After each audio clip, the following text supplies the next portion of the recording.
बिस्मिल्लाहिर्रहमानिर्रहीम। अस्सलाम वालेकुम। Welcome back to my channel. आप सब कैसे हैं? आई होप आप लोग ठीक होंगे। मेरी दुआ है आप लोग जहाँ कहीं भी रहें अल्लाह पाक की अमान में रहें, कोई दुख गम परेशानी कभी भी आप लोगों के पास ना आए, आमीन। और ये सैटरडे और संडे का व्लॉग है। तो अल्हम्दुलिल्लाह पहले से मौसम कुछ बेहतर हो रहा है, वरना तो लास्ट मंथ में इतनी ज़्यादा गर्मी ने बुरा हाल करके रखा हुआ था। तो मैं यहाँ पे बना रही हूँ जी कीमा। और मैंने फ्लेम को हल्का कर दिया ब्राउन करने के लिए। और कीमा क्योंकि मैंने फ्राई करना था, उस पर थोड़ा टाइम लगना था, तो मैंने सोचा साथ साथ जो है फ्रिज की भी क्लीनिंग कर ली जाए। कम से कम हफ्ता 10 दिन हो गए थे, तो हफ्ता 10 दिन जब फ्रिज साफ़ नहीं की जाती तो यकीन करें कि ऐसे अगर मेस थोड़ा सा भी हो जाता है फ्रिज में तो बहुत अजीब सा फील होता है। तो फ्रिज को जिनके पार्ट्स हैं वो अच्छे से वॉश करके ड्राई करने के रख दिए। साथ साथ मेरी हंडिया हो रही थी रेडी। और इतनी ज़्यादा सब्जियां वगैरह मैं नहीं ला के रखती, बस मार्केट से हम लोग वीक टू वीक जो है वो ले आते हैं। 2 से 3 सब्जियां ही होती हैं, क्योंकि एक तो फ्रेश जो है वही सही रहती हैं, और प्लस इतना दूर भी नहीं जाना पड़ता, हमारे यहाँ भी मक्शा लगता है, तो मैं साथ साथ ले आती हूँ। यहाँ पे जब प्याज मेरे हो गए तो ब्राउन, तो मैंने यहाँ पे जो किया हुआ था कीमा धो के रखा था उसको मैंने डाल के हल्का सा फ्राई कर रही हूँ। और मीडियम आंच पे कीमा फ्राई हो रहा था, तो मैंने साथ साथ इसमें अदरक लहसुन का पेस्ट भी डाल दिया है। कीमे में थोड़ी सी अदरक जो है वो ज़्यादा ही अच्छी लगती है। उसके बाद मैंने 2 से 3 ज़्यादा टमाटर इनको छिल के तो मैंने कट करके वो ऐड कर दिए। साथ मैंने सब्ज़ मिर्चें भी 4 से 5 जो हैं वो भी मैंने बारीक बारीक चॉप करके वो मैंने ऐड कर दी हैं। और उसके बाद थोड़े सी इसमें जाएंगे स्पाइसेस, वही जो नॉर्मल धनिया पाउडर, ज़ीरा पाउडर, थोड़ी सी दादर मिर्च और हल्दी, नमक, मेथी, ये सारी चीज़ें मैं इसमें ऐड करके इसकी अच्छे से बुनाई कर लूँगी। मैं कीमा हमेशा ऐसे ही बनाती हूँ, अगर पहले सब कुछ डाल के इसको बॉईल किया जाए तो उसका टेस्ट मुझे बिल्कुल भी अच्छा नहीं लगता। तो मैं इसको फ्राई करके थोड़ा सा भून के फिर पानी लगा के इसको गलने के लिए छोड़ देती हूँ। तो जब ये प्याज वगैरह गल जाते हैं तो फिर मैं इसकी बुनाई करके, अगर आपने इसमें आलू डालने हैं, मटर डालने हैं, तो उस टाइम पे भी मैं डाल के फिर दोबारा से इसको हल्के से दम पे लगाती हूँ। तो ये जब गल गए प्याज वगैरह, इसकी बुनाई हो गई, फिर मैंने इसमें आलू ऐड किए हैं। बच्चों को आलू अच्छे लगते हैं तो वो मैंने इसमें ऐड किए हैं। आलू ऐड करके मैं हाफ गिलास पानी लगा के फिर इसको दोबारा से दम पे लगा दूंगी। जब अच्छे से आलू गल जाएंगे तो 5 मिनट के लिए फिर इसको भून लूँगी जब तक कि ऑयल सेपरेट ना कर दे। मुझे अपनी फ्रेंड के साथ जाना था मार्केट। उन्होंने कुछ दिन से मुझे कहा हुआ था कि मेरे साथ मार्केट चलें, क्योंकि बच्चों के लिए उन्होंने अपनी स्कूल की चीज़ें लेके आनी थी। यहाँ पे जब भी छुट्टियाँ होती हैं, छुट्टियों से पहले बच्चों के एग्ज़ाम्स हो जाते हैं फ्रांस में, तो छुट्टियों के बाद नए साल के लिए बच्चों को एक लिस्ट दी जाती है जिसमें पूरे साल की जो नोटबुक्स हैं, पेंसिल, कलर्स, ये सब चीज़ें, बोर्ड वगैरह, काफ़ी लंबी लिस्टें उन्होंने दी होती हैं बच्चों के लिए जो पूरे साल के लिए लेके आनी होती हैं। तो उनके साथ मैंने जाना था उनके बच्चों की चीज़ें लेने के लिए। और तो नताशा को भी साथ लेके गई थी ताकि वो लिस्ट पढ़ के तो सारी चीज़ें जो है वो अच्छे से कलेक्ट कर ले। फिर चीज़ें जो वहाँ पे स्टेशनरी का एरिया होता है वहाँ से चीज़ों को ढूंढना, सेलेक्ट करना, तो काफ़ी ज़्यादा टाइम इसमें लग जाता है। और मैं खाना वाना बना के गई थी। ये दोपहर का टाइम था, लेकिन हम लोगों ने नहीं खाना खाया था, बिल्कुल भी दिल नहीं कर रहा था। तो मैंने सोचा कि हम लोग बाहर जाके आज बगत इंजॉय करेंगे। तो यहाँ पे जो पान मिलती है, ये वाले बगत, हम लोग ये पाने लेके इसमें वो जो तोनो मिलती है यहाँ पे वो कुक होती है, वो दोनों लगा के थोड़ी सी मायोनीज लगा के सैलड लगा के यकीन करें खाते हैं तो बहुत अच्छे से बगत बन जाते हैं, बहुत मज़ा आता है। एक तो बिल्कुल भी बाहर जाएं तो यकीन करें ना चाहते भी बच्चों को भूख लग जाती है, लेकिन घर से कुछ साथ लेके जाएं तो कम से कम ये बचत तो हो जाती है। वो अपने बच्चों के लिए फ़िश फ्राई करके लेके आई हुई थी, उनके बच्चों ने जो है वो फ़िश खाई। तो मैंने यहाँ पे दोनों वाले जल्दी से सैंडविच बनाए, मैंने भी खाए, उन्होंने भी खाए, नताशा ने भी खाए। तो सबसे पहले हम लोगों ने कहा कि हम आराम से पहले अपना डिनर करते हैं, सॉरी लंच करते हैं, तो उसके बाद हम लोग आराम से जो है वो मार्केट से जो चीज़ें लेनी है वो ले लेंगे। बुलंदशहर के बाहर इन्होंने टेबल चेयर्स भी लगाई हुई थी, वहाँ बैठ के हम लोगों ने जो है वो खाना खाया।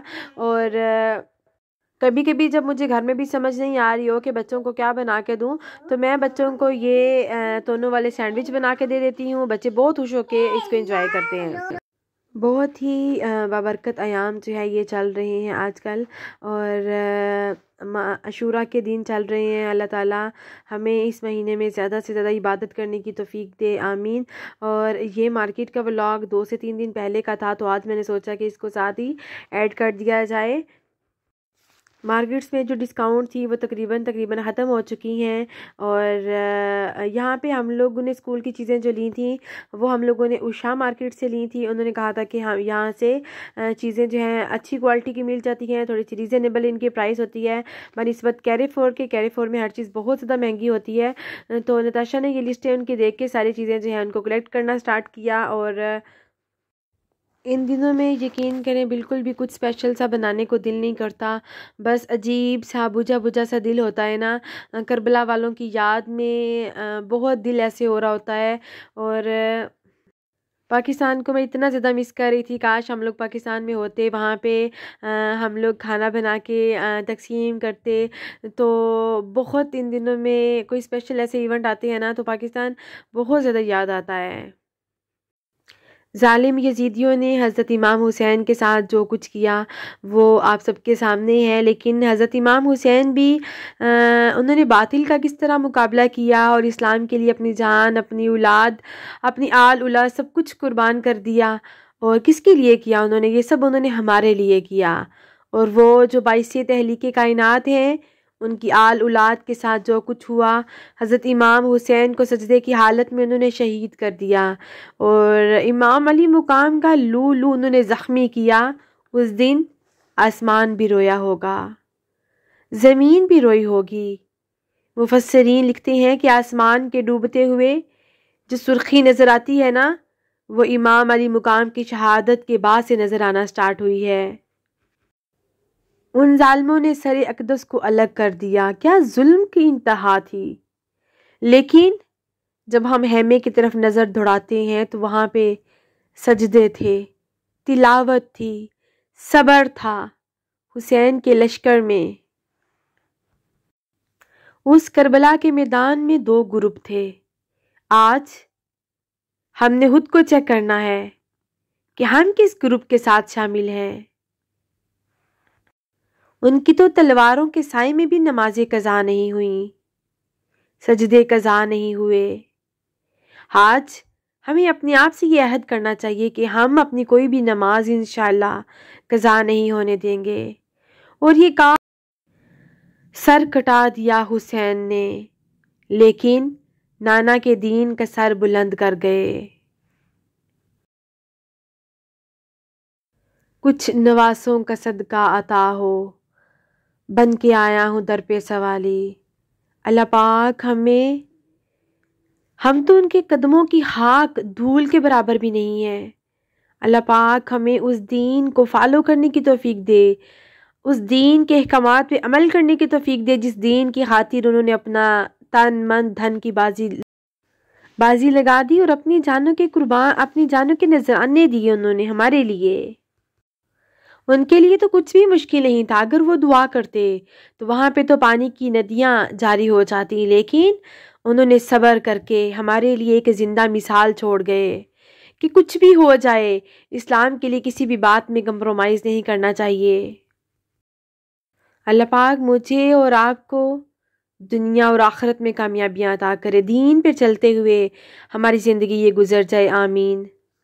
और ये सैटरडे वाले दिन मैंने सुबह सुबह जो है खाना जो है वो बनाना था, खाना जो डिलीवर करना था सैटरडे वाले दिन हमारे यहाँ पे मार्क्शा लगता है। तो रोटियाँ उसके लिए मेरी बेटी बना रही थी, उसने कहा मम्मा आज मैं रोटियाँ बनाऊँगी, तो उसने रोटियाँ बनाई और मैंने जो है वो हंडिया बनाई। उसमें मैंने आज पालक और चिकन बनाया था। पालक और चिकन की रेसिपी मैं पहले भी दे चुकी हूँ, इसलिए मैंने डिटेल्स में जो है वो वीडियो नहीं बनाई, जस्ट शार्ट सी वीडियो बनाई है। और खाना हम लोगों ने तकरीबन 9 से 10 लोगों का बनाया था, लेकिन 3 से 4 लोगों का वापस आ गया, क्योंकि जो और भी था वो भी गया हुआ था अपनी कंट्री में, हमें नहीं पता था। लास्ट वीक पे तो वो यहीं पे था। 2 जो अफ़गानी है वो भी नहीं आ जाए थे। कभी गर्मी होती है तो कुछ लोग मक्शा नहीं लगाते। मेरे हस्बैंड जो हैं कभी आर्डर लेने चले जाते हैं, कभी ना जाएं। आज तो नताशा गई थी आर्डर लेने, लेकिन उस टाइम अफ़गानी वहाँ पे नहीं आए थे, तो उसने कहा कि नहीं अभी सुबह सुबह अर्ली मॉर्निंग 10 बजे जो है वो नहीं आए, तो हमने सोचा कि बाद में आ जाएंगे। तो एनीवे बस ये उतार चढ़ाव तो होता रहता है। अल्लाह ताला मेरे और आप सबके दस्तरखान में बहुत सारी बरकतें दे। और मेरी एक बहन ने कहा था मेरे लिए स्पेशल दुआ करें औलाद के लिए, तो आप सबसे भी रिक्वेस्ट है कि उनके लिए बहुत सारी दुआएं करें। अल्लाह ताला उनको औलाद नूरीना दे। अपने गैब के ख़जानों में से अल्लाह पाक, एक भाई ने दुआ की थी कि मेरे रिस्क के लिए दुआ करें, तो अल्लाह ताला गैब के ख़जानों में से रिस्क के दरवाजे हम सब पे खोल दे और हम सब से अपनी रज़ा वाले काम ले, हम सब से राज़ी हो जाए, आमीन। हांडिया बनाने के साथ साथ मैंने किचन में जो है चावल भी बॉईल करने के रख दिए, क्योंकि 2 से 3 लोग जो हैं वो बॉयल राइस लेते हैं, तो उनके लिए मैंने राइस भी बॉईल कर लिए। और आजकल हॉलीडेज़ चल रही हैं, सोने जागने की रूटीन भी बहुत ज़्यादा बच्चों की डिस्टर्ब हुई हुई है। बस मैं चाहती हूँ कि जल्दी से इनके स्कूल लगें ताकि हर चीज़ जो है अपनी रूटीन पे आ जाए। और आज मेरे हस्बैंड ने कहा कि नहीं आज मैं ही जाऊंगा खाना देने, मौसम अच्छा है, गर्मी इतनी ज़्यादा नहीं है। तो खाना पैक भी वही कर रहे थे, फिर मार्कशे पे खाना देने भी उन्होंने ही जाना था बच्चों के साथ। पालक जो है वो मैं फ़्रोज़न ही यूज़ करती हूँ कभी, क्योंकि टाइम इतना कम होता है कि फ़्रेश ला के उसको बनाने में बहुत ज़्यादा टाइम लग जाता है। और यहाँ पे फ़्रोज़न पालक भी बहुत अच्छी मिलती है, क्रीम वाली, तो बहुत अच्छा उसका फ्लेवर होता है। तो मैंने यही रेडी की थी और साथ मैंने धनिया भी कट करके रख दिया। बच्चे जो हैं वो डैडी के साथ जा रहे थे, वो कभी भी मैं अपने हस्बैंड को अकेले नहीं जाने देती। यहाँ तो नताशा चली जाती है, यहाँ फ़ाइक रमीज़, तो फ़ाइक रमीज़ ने कहा कि हम जाएँगे, और मैंने नताशा ने जो इतना मैसअप हुआ होता है उसको ज़रा समेटने में भी काफ़ी ज़्यादा टाइम लग जाता है। चाहे थोड़ा सा ही खाना बनाए, लेकिन ऑब्वियसली बर्तन धोने, किचन क्लीन करना, सारी क्लीनिंग करना काफ़ी टाइम लग जाता है। तो फिर हम लोगों ने जब सारा क्लीन अप किया तो मैं और मेरी बेटी बैठ के हम लोगों ने खाना एंजॉय किया। तो यहाँ पे मैं चाहूँगी आप सबसे इजाज़त, इंशाल्लाह ज़िंदगी रही बहुत जल्द आपसे मुलाकात होगी। अपना और अपने प्यारों का रखिएगा बहुत सारा ख्याल, और उनका भी ख्याल रखिएगा जिनका ख्याल रखने वाला कोई नहीं होता। इंशाल्लाह